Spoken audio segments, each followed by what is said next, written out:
اعوذ باللہ من الشیطان الرجیم بسم اللہ الرحمن الرحیم۔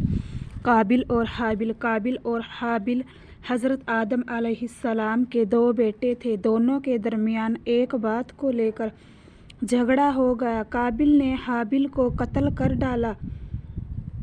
زمین پر یہ پہلی موت تھی اور اس کے بارے میں ابھی تک آدم علیہ السلام کی شریعت میں کوئی حکم نہیں ملا تھا، اس لیے قابل پریشان تھا کہ بھائی کی لاش کا کیا کیا جائے۔ اللہ تعالیٰ نے ایک کوے کے ذریعے اس کو دفن کرنے کا طریقہ سکھایا۔ یہ دیکھ کر قابل کہنے لگا، ہائے افسوس، کیا میں ایسا گیا گزرا ہو گیا کہ اس کوے جیسا بھی نہ بن سکا۔